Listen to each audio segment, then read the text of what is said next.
if you could design your life in any which way, what would it really look like? To think about what you actually want will be worth its weight in gold. Everyone I speak to, they could be 18 or 80, says, I wish I'd started sooner. You probably overestimate what you can achieve in a day, but underestimate what you can achieve in a decade. When I first started my financial journey, and there was a lot of me beating myself up, setting goals like I'm going to completely transform my financial life in a year. You know, people need to realise it does take time.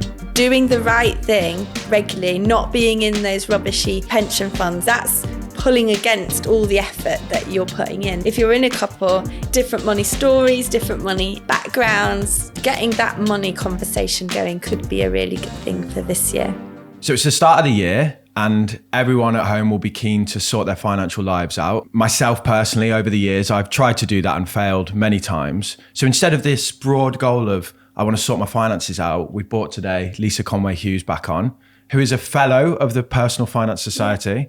Only 2% of financial advisors are that qualified. Last time I checked. Yeah. But most importantly, you're a friend of the podcast. You're also the first guest we've ever had on twice. Yeah. You had first repeat My guest. first friend. Yeah, you're the first. Oh, podcast friends. Yeah, you're the first repeat guest, which was testament to how good the episode was that you did with pensions on us. And that's why we brought you back for this, because we think, you know, there's not much quality information around goal setting, and really, we know that that's what you do professionally. T's put a jacket on today. Very we've honoured. got Lisa in the building, so you've got to get dapper. He didn't do that for Deborah Meaden, so you know, I'm really I put on a shirt for honoured. Deborah you made Meaden. quite the impression.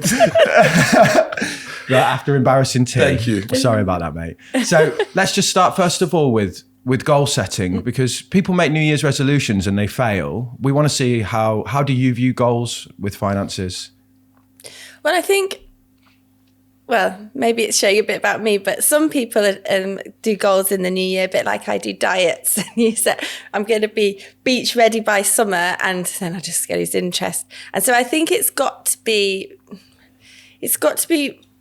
really from your heart, like what is going to motivate you through thick and thin to stay for these goals. And it's got to be realistic. I think good financial planning and goal setting is about doing the little things right every month in, month out, and that they're easy. So I think we've got to take a step back from trying to be too financially perfect. You don't need to be financially beach ready by the summer. So it's just like going to the gym at the beginning of the year when everyone goes, and then after 2 weeks it's empty again. Yeah. So you just, instead of saying I'm going to go every day to the gym, or I'm going to invest every day, or look at something financial every day, you just do little easy steps. Exactly. What would be an example of an easy step? Well, first of all, just doing a realistic budget planner. Again, I think it's like most people's budget planners are, if I was being really good this month, this is what my money would look like. Where the reality is you need the acid test of your budget. Last year, if you download all your statements, your credit cards, everything that you absolutely spent on everything, what was that number? And then that's the number that you're going to try and chip away at this year, rather than your perfect number. Yeah, I always used to make this mistake where I'd budget and I'd be like, this is the perfect demo. And I want to spend 400 quid a month on myself. I'd spend double. And then I'd beat myself up because I've not stuck to my budget, but I never did. So actually the budget was wrong, you know, like you say.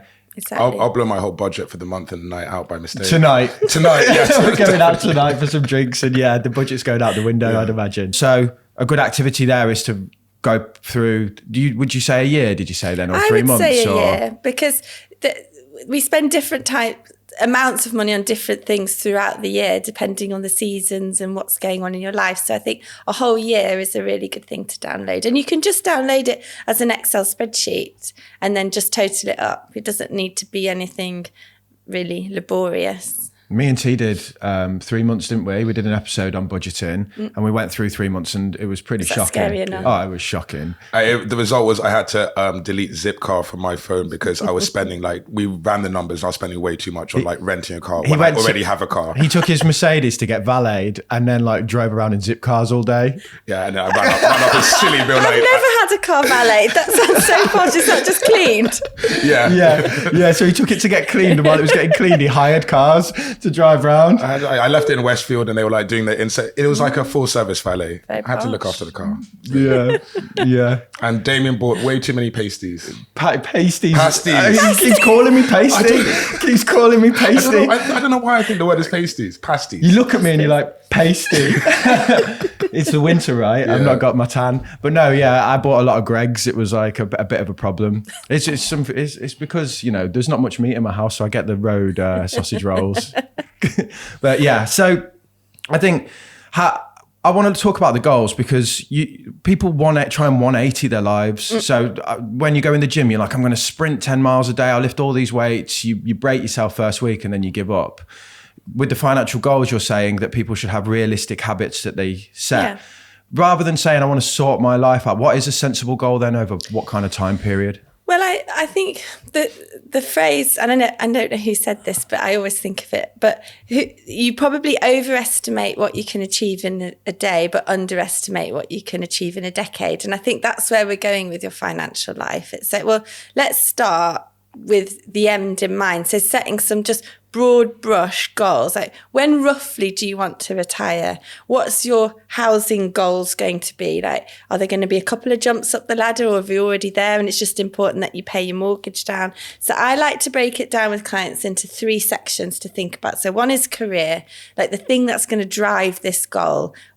Are there some big changes that you need to make in your career to make the other side balance, which is I usually set them out as property goals, fun, like holidays, and then personal goals. And that can mean like family or just standard of living that you want. And then I break them down into 5-year chunks with clients. So you've almost just got a sheet of paper with little boxes in, you want to fill it out right in the next 5 years, which usually are quite easy to fill out. Where do I want to live in 5 years' time? What will my personal life look like in 5 years' time? And what good stories am I going to have to be able to tell because of the holidays I took? Or, I don't know, just the things that you did that are really important to you.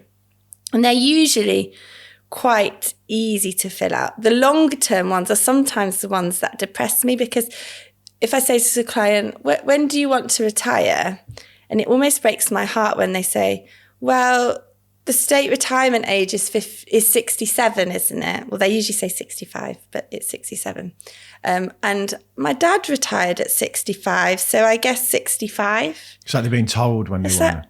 Yeah, I just feel that's like really sad. If you're going to make financial moves this year, they've got to be motivating. They've got to have a reason why. It's like, I want to retire at 60 because I want to do X, Y, and Z before I'm 65. And I know by that time my kids will be at uni. So if I'm traveling the world, they can come and visit me on their holidays. Sounds much more exciting than, I think that's when my dad retired. So I think when you're planning those long-term goals, you've got to almost tune into the younger you. And I always think this, that I get quite sad about my own ambition in a way, because where I live, it's near to a really posh part of Wimbledon, right on the Common. When I was 21 working at Wimbledon Tennis and earning like, I don't know, £5 an hour, whatever the minimum wage was at that time, we used to walk past these ginormous houses and be like, one day I'll have one of those. And I notice now when I walk past those houses, my internal dialogue is, they're really lucky. And it just is a real big shift. I noticed that when I was young, I had so much more ambition and ability to think big than perhaps I do now naturally. So I always try and tune into my 21-year-old self. What would she really have wanted out of these long-term goals? Because I think it's good to dream big and to have a big direction. So I've like done this maybe unintentionally, but I've always felt that in my 20s, I was like shackled to the UK for a few reasons. Things I wouldn't change, but it meant that I couldn't do what many other people did, was go and see the world, travel as much as I would have liked to. Mm-hmm. And that kind of hung over me. But now my goals are, when I get to say 40, 50, I want enough money that for 6 months of the year, I can just go and live in another place, you know, get an Airbnb and live there, fly my family out and spend time with me. And like you say, now it's that like, it was ambition then, it turned to kind of almost disappointment in myself. Yeah. But actually now it's re-energized me, that ambition, rather than just, I want loads of money so I don't need to work. Because actually I've learned that I'll probably always work in some kind of way. what would you, I mean, I need a hobby. That's probably got to be one of my goals. If I stop working, what would I actually do? Stop staring at the people in Wimbledon Towers. And she's back in the comment again. She said, like, fuck you. Throwing tennis balls at the windows. Yeah. So yeah, I think it's daring yourself to be ambitious and perhaps useful in your thought process about what it is that you actually want to achieve. If you could design your life in any which way, what would it really look like? And then start to fill out those short, medium, long-term goals: career, property, personal, family, sort of fun as another one. Yeah, and are you applying a number to those goals? Yeah, so not when you're thinking about them. Don't let those dreams filter through your number filter, if you know what I mean. Yeah. That's I'm not going to put that down because it's not realistic. Still remembering you're probably underestimating what you can achieve in a decade if you put your mind to it. So yeah, do an unfiltered version. And then I think, like, do you notice how when you speak to different people, the realists, which I'm related to quite a lot of realists, or that friend who's just sold their business for $1 million, that your mindset changes with who you're sat with. And so get that friend who has got that positive mindset and maybe just think about it together, really bounce off each other and dare to dream, I suppose, when you set those goals. So I've been speaking to a lot of entrepreneurs through this podcast and through my channel, people that I would never have had access to. And I come from a world of, like, work hard, get a job, work in an office. And a lot of these entrepreneurs like Timothy Armu and people we've had on the podcast, they have this attitude of like, I can make all the money in the world. I don't need to, like, if I could go back, I probably wouldn't have even saved any money because I would have just invested in myself and my skill set and things like this. And I'm not saying people do that, but like you say, there are different perspectives. And when you gain access to them, they kind of make you realize that the things are possible that you wouldn't normally think are possible. Yeah, exactly. So I suppose tip number 1 therefore is make your goals exciting and personal to you to start with. What have you got to? This guy's goals are already it's weird you say that you go back to your younger self, because like my whole life I've just always traveled. So I assumed my life was just going to be like that forever, like every 2 months go on holiday. But then now I've got a kid and I'm You've got to pay for it. And I'm like, you can't just leave the country for like 2 weeks or a month. Now you've got a kid. Yeah. So it's kind of, I want to get back to that traveling all the time, but now I've got to take him with me. So I need to reassess how I'm going to do that. You could see it as well, when they're 5 we're screwed. I'm not going on all these holidays because they'll be at school. But maybe it's, well, I'm going to design my life so that I can take a month off in the summer holidays. We can go away in the Easter holidays and maybe a week at Christmas, whatever. So it's making the opportunity out of the new situation. When I was younger, I thought I was going to retire at 40. And I say younger, I mean like 3 years ago. Yeah. I generally thought until this podcast started, I thought I was going to retire at 40. Then I realized, wait, I should probably sort out my pension and like some savings and not just rely all on like risky investments. I'll always work, but I do want to retire and just kind of do my own thing younger. I've seen the rise in this FIRE movement, which is like the financial independence, retire early. And then over time, that's kind of really just evolved to just FI, which is like financial independence. Do you think that should be a goal for people? I really think it should be, because there's different definitions of it. Like, I had a client who hated his job and we did his cash flow model. And I said, if you could be happy with X per year, which was less than he ideally wanted, I was like, just leave tomorrow. He was like, what? You've got enough. You've got enough for a decent standard of living, not what you were aiming for, but just leave tomorrow if it makes you that sad. And that little mindset change meant that he wasn't scared of his boss because he knew he could just be like, sod this, I'm off.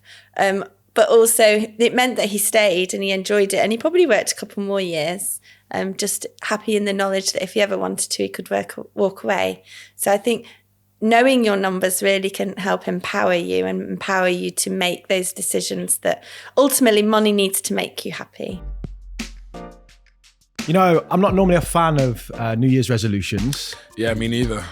But I genuinely hope that whatever goals people set, they hit them this year. Financially, I'm speaking, and that goes for you as well. But Damon, how can you improve perfection?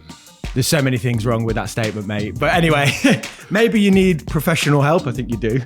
And that's where today's sponsor comes in, Unbiased. Their platform with 27,000 independent financial advisors. So they can help me with my savings, investments, pensions, and also my mortgage stuff. Because, I want to buy a house. Yeah, exactly. They match you up to an expert that meets your needs, and the first consultation is completely free. So if you'd like to speak to a financial advisor, head to unbiased.co.uk/making money. That way they know that you came from us, and there's a link in the description. Back to the show. That's how you do it. Yeah, that is how you do it. How do you calculate these numbers though? Because it's like, okay, I want to retire this age, property, family, holidays. How do you kind of put a tangible number to these figures realistically? If you're looking 10, 20, 30 years in the future? Well, I'm a spreadsheet geek, so I can make a spreadsheet out of anything. But now we've got amazing software that just will do that for us. Is it Voyant? Voyant's one. There's loads of them. I use Voyant and I love it. And I think the thing you've got to be really aware of is you change one of the assumptions by a teeny bit and it makes your calculation just wildly different. So when you look on like pension calculators and all the calculators you can get online, really just look under the bonnet, like what are they assuming for inflation? What are they assuming from growth? Because often they do take a very cautious stance. But yeah, I would look online for some cash flow modelers, retirement modelers that you can get for free. Or I would say this, but I think spending the money on an advisor doing you a really good cash flow model is worth its weight in gold. Ultimately, it tells you need to do X per year to achieve your goal. Especially if you've got, say, a large pot of money and you're sat at work and you're thinking, should I quit my job? Have I got enough? The ability to walk into a room and someone go, yes, you have, as long as you spend this amount, that's pretty valuable. And that's probably something I would look at. And I think it's also about if I'm doing my own cash flow model, I could draw out the conclusions, but I'm brave enough to jump. Yeah. Whereas if someone's showing you those assumptions, talking you through the parameters, like if X, Y, and Z would happen, then yes, you can achieve your goal. I think it's easier to make those brave decisions when someone else is almost giving you permission. Yeah. If you're starting now though, and you're like, this is day one and you're 25 or 30 and you're thinking 30 years ahead, how can you possibly set those numbers then? Well, you can do a general rule of thumb if you don't yet want to invest that money in the time to do your proper cash flow model. You can just look, literally, the ones that come to mind would be like Standard Life definitely have a retirement modeler. Aviva have a really good one as well. So you can use the free tools, or you're not going to be skint when you're older if you think I'm going to squirrel away half my age as a percentage of my income every year. So if I'm 20, I'm going to start putting 10% away. If I'm 30, I'm going to do 15% of my money away. It's not an exact science, but if you wanted a rule of thumb, you're not going to be disappointed with yourself if you're doing that.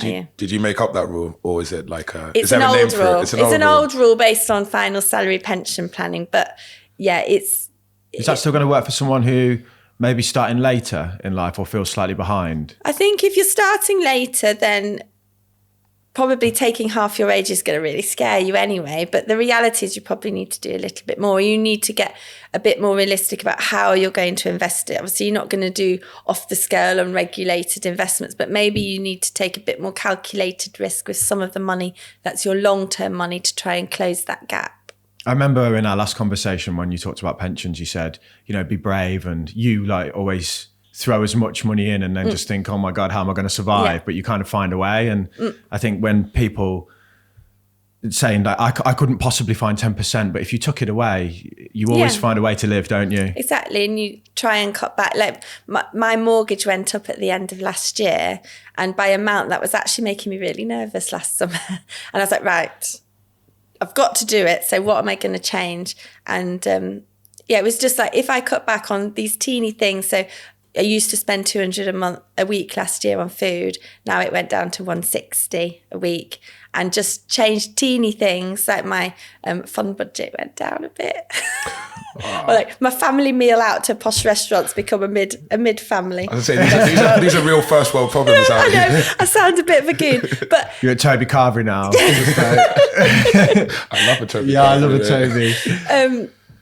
so just teeny changes that don't really impact my fun have taken away those nerves that I felt in summer last year. And I think life can catch up with you in some ways as well. Like when I think back to what I used to spend when I earned £30,000 a year to the things that I've just accumulated in my life as a new normal way of spending, it's gone a bit bonkers if I was really honest with myself. There's so many things I could cut back on that wouldn't change how happy I am. Yeah, I'm the same. And because I run a business and certain things are business expenses, you end up spending money that you wouldn't spend because you're like, oh, I get the VAT back. And it's like, that doesn't justify spending 150 quid on a meal. Do you know what I mean? So you can save 30 quid in VAT or whatever.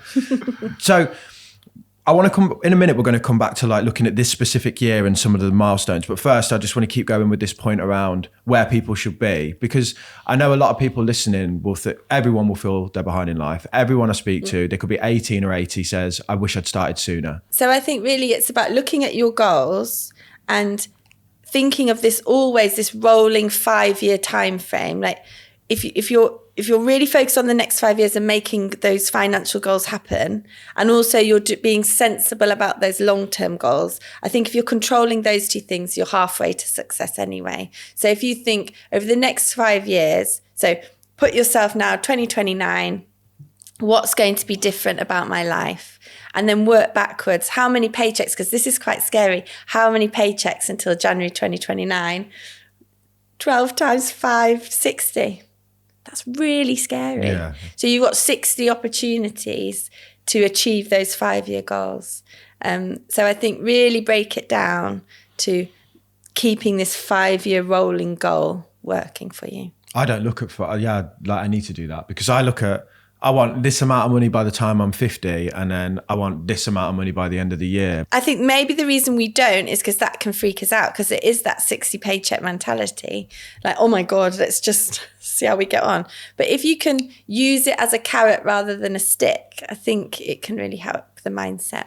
And maybe that's a way of quantifying that you'll underestimate what you can achieve in a year thing by looking at over the last 5 years, how far have I come? If I did the same again, where would I be? And maybe that will help to give you, to help open your mind about what you could achieve in the next 5 years. This is from childprice.com. They say by 30, you should have half of your salary saved. By 35, they should have 1 to 1.5. That's quite a big jump in 5 years, that seems. And if you think your earnings are going up, Does usually. that mean half of your annual salary saved? So by the time you turn 30, they think you should have half of your salary then saved in retirement savings. So that doesn't feel unachievable by 30. That's not too bad. So if you're on like 40 grand a year, you should have 20,000 saved for your pension. Yeah. So, and then by 30, it's in dollars, but it says by 35, you should have, say if you earn $60,000, you'd have 60 to 90K in retirement savings. And then at 40, 1.5 to 2.5, by 50, 3 to 6 times.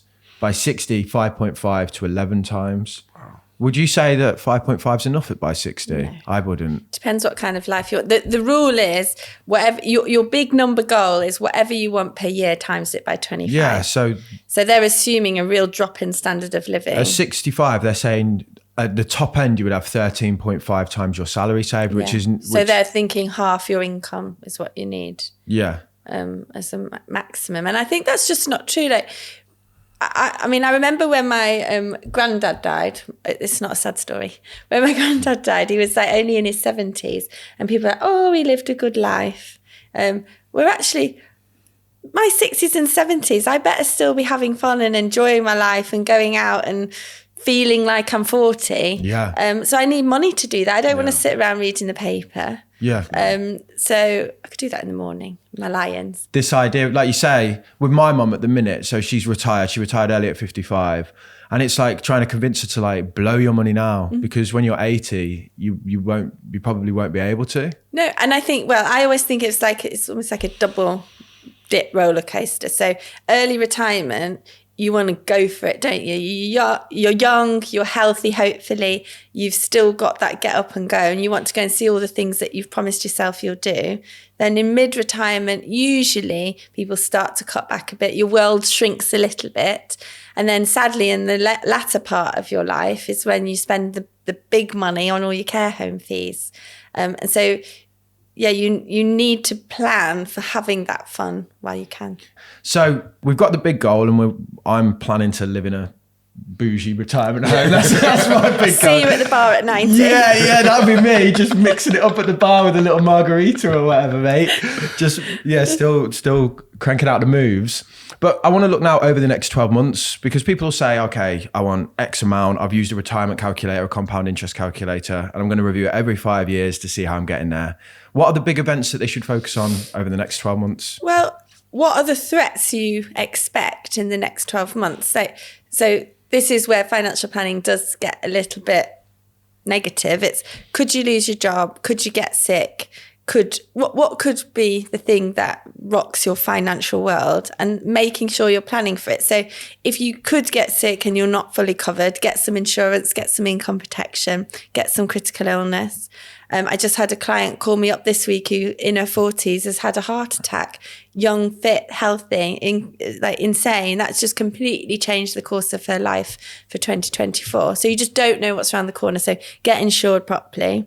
And also get an emergency cash buffer. If you do those two things and you don't do any more this year, you'll enter 2025 much more financially robust. The insurance thing's interesting because I think it's one of those, it's like it'll never happen to me. I looked at the stats, and the average age of people who claim critical illness is actually quite young. It was like 38 or something. I was like shocked. Great, we got that to look forward to. Yeah, well, it's people that, these critical, it's like, it's unexpected, isn't it? Like it's, it's rare, but when it happens, it's completely devastating. Like the income protection kind of stuff. Yeah, and what people think is, I'll get that when I'm older because I'll be able to afford it. But the longer you leave it, the more expensive it is. And generally, the more you pay for the rest of the plan. So if I'm going to insure myself from 20 to 60, the insurer is going to get not a dissimilar amount of money from me as if I start it when I'm 30, 40 or 50. Right. So just get it earlier, because you're locking that price at that age you were when you started it. And where do you get this income insurance from? So I would always go through a broker, an independent broker, because with life cover, it doesn't really matter. Get the cheapest. You don't need to shop around necessarily for quality of contract. It's just how much quality people insurance. Say, that is tens of pounds a month for the right amount of cover. It's not expensive.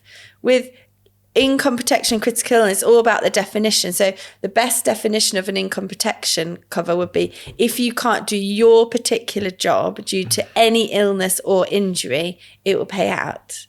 You don't want, if you can't do a job due to a specific set of illnesses, then it will pay out. That would be a really bad definition. So you want really good quality definitions with really good additional benefits that are out there. And when you said a buffer, do you think 6 months? You said have a cash buffer. Do you think 6 months or 3 months? I think 3 months if you're young, free and single, 6 months if you've got extra responsibilities.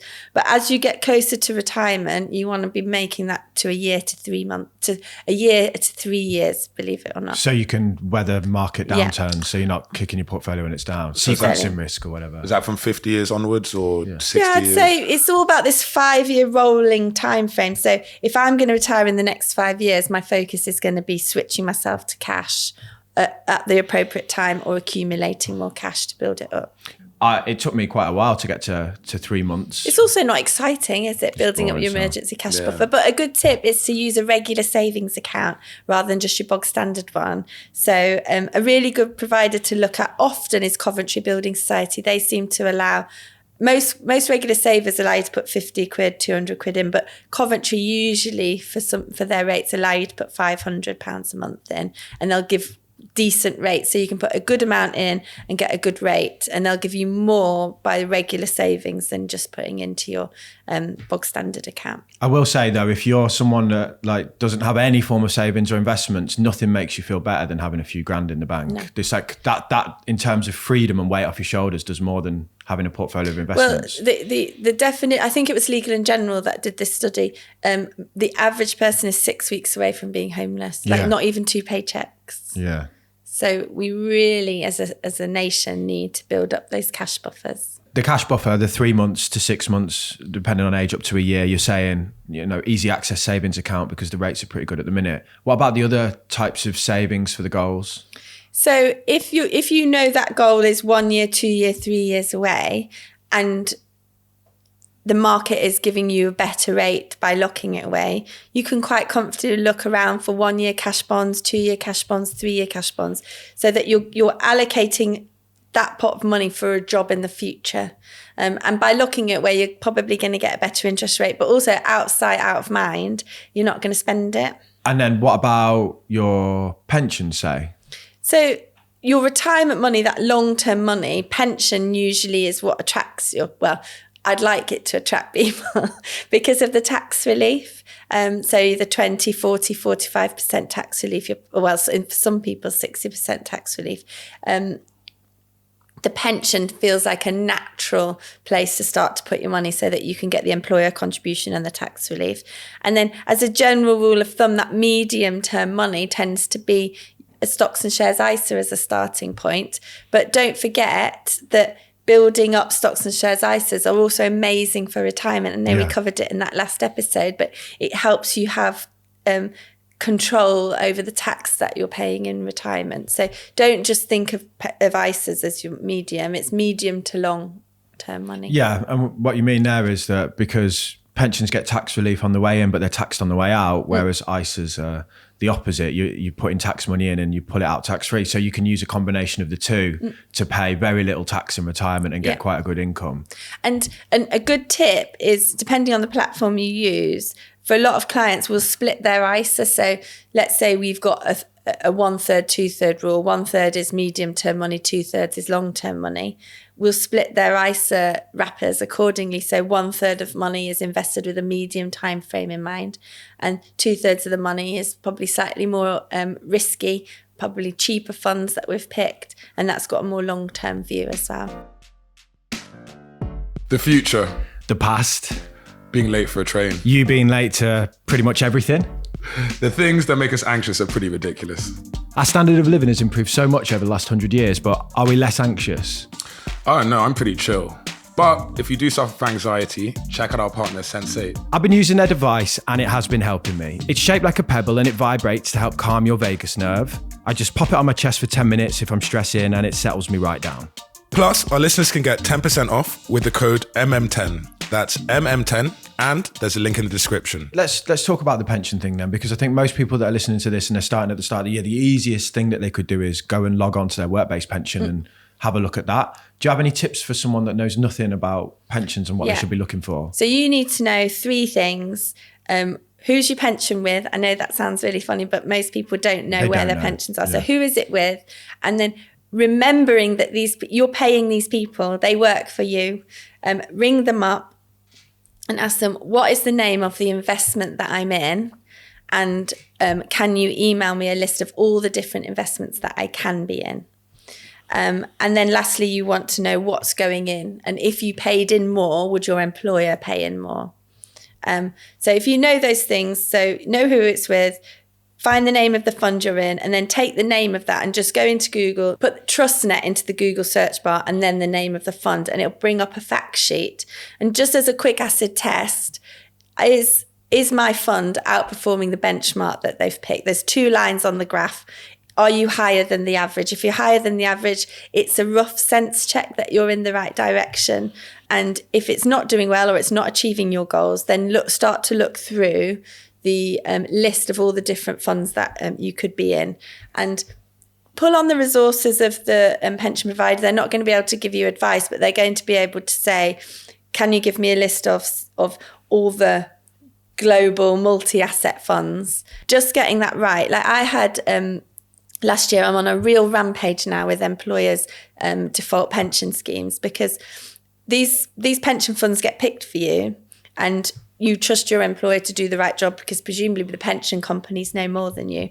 But not more often than not, because thankfully a lot of companies are getting it right. But there are big companies out there that are getting it really, really royally wrong with their pension default fund choice. I had a lady in December last year, her pension pot in the default fund in a growth mandate, so taking high amounts of risk, had achieved 5.2% over the last 5 years. Wow. And that is so way off what she needs it to be doing. And she's in her 40s. So is that average per year or total? Yeah, no, total. So, with inflation at 10% a year. So she's lost a lot of money. Yes, exactly. And she's in her 40s. This is the time when we need that money to be working hard for. So it's things like that I think just a session with an expert can just sense check. Am I going wayward? She was also going wayward because she was paying far too much into her pension. She was breaching the annual allowance and getting herself into all sorts of tax bothers that she just didn't realise. Another thing, it's either the People's Pension or Nest. The only fund that they offer that's 100% equity is their Sharia fund, which is like people would look at that and go, that's not me. But that's actually the one that for the youngest people is probably the more sensible growth option if they want the most risk, which most people tend to. I think you've got to just don't look at a pension label. If something's classed as balanced or aggressive, what do they actually mean? Yeah. Dig in deep. And on that trustnet.com, so there's a graph at the top and then there's some blurb and some handsome pictures of the fund managers that are worth looking at alone. And then if you go below, you'll see 2 pie charts. And in those pie charts, it'll show you how are you split around the world, but also how much of your money's in equities. And you just want to tot up roughly what percentage of my money is in equities and how much is in cash or property or bonds. And it's that equity bit, that percentage that you really want to know. Could you explain the logic as a financial advisor of how you would use bond allocation as people got older so they could maybe understand that? Yeah, so ignoring current market conditions. The theory is, very traditional theory is that equities are what's going to drive your portfolio and help you beat inflation. Bonds are going to be the brake and the stability, and they're going to help you protect your portfolio when things go wrong. And they're meant to be negatively correlated. So when one thing's doing well, the other thing's doing badly and vice versa. And so a traditional balanced portfolio would have 60-40 split. And then the last 2 years have come around. 60-40 in which way? 60 equities, sorry. Yeah, 60 equities, so 40 stocks bonds. and shares. And then the last 2 years have just completely turned that on its head, that we've seen how volatile and the risks that can be involved in bonds. But yeah, traditionally that would be the role. When as you get closer to retirement, you're being pulled in so many directions because you've got this short-term need to spend. So that sequencing risk that we talked about. If markets fall, does that mean you should just go and hibernate for the first 2 years of your retirement? Or does it mean you should need to get out there? Which is why you have that large amount of cash, which some people find a preposterous amount of money to have. But it allows you the freedom to do what you want to do. But also, inflation in old age is much higher than for younger people because inflation tends to affect your utilities, like we're seeing now, a greater degree, the food and the things that older people tend to be consuming more of. 7-day weekend, as you put it in our last conversation. Yeah, exactly. You're always on your weekend. Yeah. Damien and me propped up at the bar at the old people's home every day. Yeah, mate, we're going to be there in the high-end bougie retirement home. Whiskey, just mixing it up. Whiskey sours. 9 a.m. whiskey sour. The day started right. I don't know if you ever watched Coronation Street, but Ken Barlow went to a very swanky care home, and I always think that's what I want in my mind. Yeah. Anyway. So where did we get to? Oh yeah, 60-40 split. And what you're trying to do as you build your portfolio in retirement is be mindful of inflation so that you're taking enough risk, but also be wary that you do just want to live your life, which is where the security and the lower risk investments come from. But what a lot of pension plans are doing behind the scenes is they're moving you to cash so that on the day you retire, you're in cash 100%. And for most people, that's just not what you need now. So I think that's called lifestyling. So you want to understand, how is my pot lifestyling? Is it lifestyling completely to cash, or is it lifestyling me to more of a balanced portfolio? The money that you're not going to spend till your 80s and 90s, is there a reason why that shouldn't be in equities when you're 60? Yeah. Because what people don't realize is that age gap is the same as 30 to 60 or whatever. You know, if you're 60 to 90 and we're planning for that, why wouldn't you be an extra 20? Yeah, you need it. You want it to grow. Market, You don't just want a lump of cash at 60 and go, and that is you. I will blow that in the first few years. You know what I mean? The big goals and all of that stuff, and this whole thing of like, I want to sort my life out this year. What I've taken away there is actually, if you look at your pension at work, you get insured and you get an emergency fund, then you've probably had a pretty good year one. Yeah, you could definitely pat yourself on the back after that. And also, if you've just setting aside to think about what you actually want will be worth its weight in gold. Because if I notice that I'm bumbling along in life and I don't really have a direction, I don't really achieve anything. Whereas if I know where I'm headed, without realising, I achieve more. So, you know, we talked about the short term there, cash savings. We've talked about pensions long term, and we briefly touched on the ISA, but I want to go into a bit more detail with that if we can, and how people approach medium term investing. So we're on TrustNet, and we're just going to look at the Vanguard Life Strategy funds. So there's the 100%. Sorry, guys. What is an 100%? Yeah, you go ahead. So when we were talking earlier about whether you have equities or bonds, 100% means you've got no bonds. You've just got 100% equities and no bonds. 80% would be 80 equity, 20 bonds. On the 5 year, on the 100%, so 100% equity is a 52.7% return over 5 years. For the 80%, it's 39.1. And for the 60%, it's 26.4 over 5 years. So, I mean, it feels like we've had a real roller coaster of it. I feel a lot of people will be surprised at how well those portfolios have done over a 5 year time frame, whether you're balanced investor with that 60% equity all the way to quite an adventurous investor with the 100%. Those kind of returns, if you keep compounding those over 5, 10, 15, 20, can actually be really life-changing. Anyone listening though is just going to go, well, I just want the most amount, so why would I go? Because most people want the most amount, but they don't want the pain along the way. They don't want the ride, is more the exactly. point. And so the last 3 years, so 2020 to the end of 2023, we've seen so many roller coasters coming out of COVID. We've had the Ukraine war, we've had inflation, then we've had Israel, Palestine. We've had huge amount of change, and that has been a genuine roller coaster. I don't feel I did many good news annual reviews with clients during that time, and it's only now coming, the end of 2023 into 2024 now, that I'm actually excited to do annual reviews with clients when the numbers are feeling that little bit more positive. So it's lovely looking back now. We've been through it all, but it was really painful when we were in all those different stories. It felt like it was never ending, because the worst thing you can do is sell when things are down. And we know that, like, if you were Del Boy, you'd know to buy low, sell high. But everyone does the opposite. But with investing, we do the other way. And with an ISA especially, it seems a lot easier to do that in the modern world. Pensions are seem a bit more locked. Yeah, they've been a bit more locked away. Whereas with an ISA, you can dip in and out constantly. Yeah. So you stick to your plan, as long as it's a sensible plan in the first place. You stick to it and you let it go. You really do let it go and focus on those more medium-term numbers that you can get from those websites like TrustNet. What sort of investments are financial advisors putting inside of ISAs then?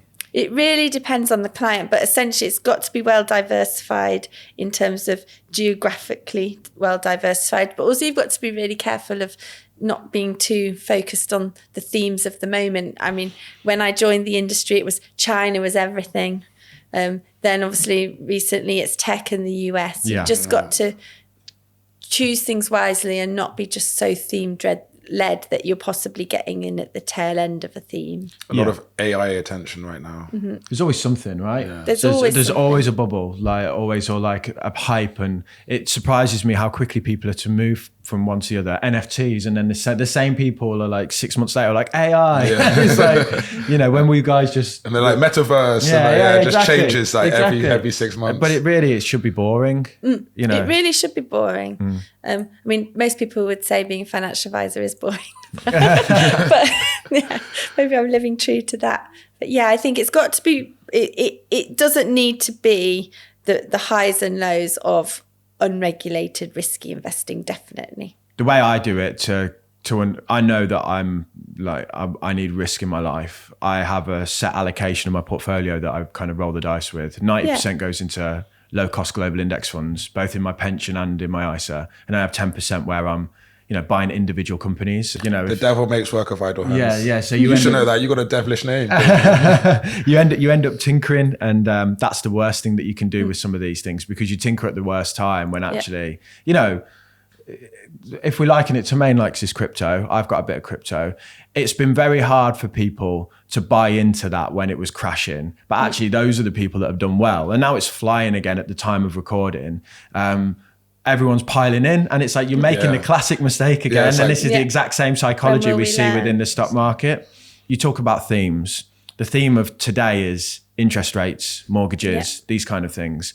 How are people balancing the decision between my mortgage is going to go up by a lot and should I could stick to the plan of long-term investing? Yeah, it's just about the numbers, isn't it? So first of all, let's think about the mortgage. Is the mortgage going to be paid off by the time that you're going to retire, or are you going to downsize is the ultimate question. And most people think, oh, when I'm old, when I'm 60, I will downsize. But the reality is when you're 60, you get there and you won't be downsizing, because you do want to have a fun house and a party house. You want to have the kids back with the grandkids, and perhaps downsizing isn't going to be what you really, truly want. So you've got to get your mortgage cleared by the time you retire if you're not 100% sure you'll downsize. With interest rates going up, that could be an easy thing to say, well, for the next few years, I'll just go interest only for when interest rates get back to normal. But we've got to get back into this mindset that perhaps this is normal now, that maybe interest rates of 4.5% is where we're going to land. So how will you navigate that for the next decade, 2 decades, 3 decades? And what impact will that have on your decision? So it's going to be either you pay off more, you increase your mortgage amount. So should you invest or pay off your mortgage is the next question. So after costs and charges and tax, what return would you reasonably expect to get from your investments? My mindset naturally is I'm a cautious person. So interest rates going up like they are now, my new mortgage rate is 3.84%. I've decided that I'm going to overpay my mortgage because I just feel I want the certainty that that's done rather than the hope by investing. So I'm still doing my stocks and shares ISA, but I'm definitely focused on paying back my mortgage at a high rate now. Yeah, it's such a personal decision. And I think that's why people struggle to get a definitive answer, because some people really value being mortgage free. Others, you know, you could sit a property investor here and they would go, well, inflation's eating away the value of the debt in real terms. So I'm not bothered, you know, like I think over the next 30 years, house prices will go up and I just sell the house or the whatever because the debt stays fixed. So you're never going to get a clear answer. But I think know the numbers. So what are your investments performing at? What is your cost of your mortgage? And just stress test it a little. So what if interest rates do stay at 4.5 to 5 rather than 4.5? How would that impact your decision? And where's that threshold? And check your vanity as well, because it's much more fun to invest than overpay your mortgage. Yeah. What about the people who are thinking about affordability of a mortgage? You know, like I'm going to put you on the spot here. You stole my question. Yeah, I was going to say, like, what about the people who are, I want to get a property in the next couple of years? Where should they be? Like, what steps should they take at the beginning of the year to say, okay, this is how I'm going to get my property? Should you be saving in ISAs? Wasn't my question, but you know, go for well, my question's better anyway, so it's fine. So it's again, don't let your heart rule your head. Are you buying that property in the next 3 to 5 years? If so, it's going to be cash or cash-like things that are very, very secure, and shop around for the best ones. There's still some amazing one-year fixes around and they're going to be going really fast. So ISAs are pretty good as well, the lifetime ISA. Yeah, it depends though on what you're going to buy. So I think it's 450,000 is the cap. So, and then the next thing is about, in this new interest rate world, how does that impact the decision of what you're actually going to buy? What can you afford now? Because the game has completely changed. Maybe before you were looking at, I don't know, £300,000 to £500,000 budget, but maybe now it's a £250,000 to a £350,000 budget. So I book a call as soon as possible with a mortgage broker, someone independent who can really tell you truly, look, this is what it's going to cost you a month. And maybe you can go for the bigger one, but you're not going to retire till 70. Like, how does it make you feel? Like, what are the consequences of that decision? And what can I afford to pay each month, taking into account the fact that I've still got to save, invest and retire? Exactly. You still need to hit all those other goals. Yeah. And then that means then that you work in the same way with the retirement calculator. You go, I can afford £1,000 a month for a mortgage. You can then work backwards and go, right, that means I can only bid 200. And that gives you how much you can really afford. Because some of these banks you walk in, they're like, 5 times income, and you actually think we're going to be spending £2,500-3,000 a month on a mortgage here, and could you afford that and still hit your other goals? Yeah. And so I think it's overlaying that with your happiness factor. Some people having the big house and retiring later will make them really happy. For other people, having a smaller mortgage, a smaller house and everything much more manageable, retiring early, that's their definition of happy. I know a lot of people that get stuck in that big house trap and they're not happier. You know, they thought like, oh, if we just move to here, it would be even better. And now it's like they can't afford to go on holiday or Well, whatever. You see the estate agents boards going up all over the posh places at the minute. So as the year starts, we've had lots of great advice. Sort out your pension, get a buffer, look at your budget for 5 years. Is there anything else people should be doing at the start of the year if they want to fix their financial lives or get serious and sort it out? Yeah, a big thing is, what if there's an imbalance between you and your partner? Yeah. And You know, it's a strong note that. You've been talking to Damien, haven't you? Well, you've been snitching on me. Because if your goals aren't aligned, you could just be pushing against the tide. I'm fortunate that my husband just lets me crack on with the money. I think he can't really He probably argue. should. Yeah. You're like a doctor I of let money. him do the creative stuff. But in some relationships, if you've got different money stories, different money backgrounds, different upbringings, it all changes that natural dialogue we have with ourselves about money. So I think if you're in a couple, it's really deciding together what it is that you're going to do. And if there is a naturally stronger person financially in the relationship, first of all, are they actually stronger financially or is it false? Yeah. Because I do tend to find, I really cringe when it happens, when the financial god of the family comes and sits in front of me and I have to try not embarrass them in front of the financially knowledgeable weaker one, because they really don't know what they're talking about. I'd really hate that situation when one person has sort of led the way financially and they've made so many mistakes. So don't just assume they know. But also there's so many times when I see when people separate that they're like, I just wish I'd known. So even if you are the financially weaker, knowledgeable person, I think just try and do a little bit of reading every now and again, listen to more of these podcasts, because I think if you could just learn one little thing a week, how much more would you know by the end of the year? And like with my husband, the most stressed I've ever seen him his whole life is when he's doing his VAT spreadsheet.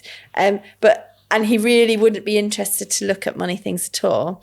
But the first of every month, we do our money in, money out, assets, liabilities, and I make him at least look at it. And I think it's really important that you know where your money is and if you're on track as a couple. So, yeah, I think getting that money conversation going could be a really good thing for this year. That's good advice about looking at it on the first of the month every... something I really look forward to. He's like, oh, bloody hell, not again. But that's like something small that people could do that is a bit painful, but like once you start doing it, it gets natural. And I only started this spreadsheet of mine when I was 30. And the reason I'd put it off until I was 30 was because I was just really depressed about the numbers that would be on that spreadsheet in the early days. But the motivation and the education that it gives you, knowing that number, I think is really important. Yeah, and I've 10 years into that journey, and mine was a mess when I started, very big negative numbers. Now to look back on that is like, that's real happiness. If you ever need like a quantifiable way to look at where you've come, if you do one of these monthly budgets and you keep them, or you just track where you are on a yearly basis. So I have all my different assets and that net worth, I know you track your net worth over time. That's really motivating, and it's hard proof that you're better than you were 5 years ago or 10 years ago. And even when I just look back, mine started in September of my 30th year. So every September I do how much have I improved September to September? And I'm always quite surprised. Yeah. Pleasantly surprised. I sat down with Claire Barrett the other day, who's like an FT. Name dropper. Yeah. Humble brag. She drops my name, mate.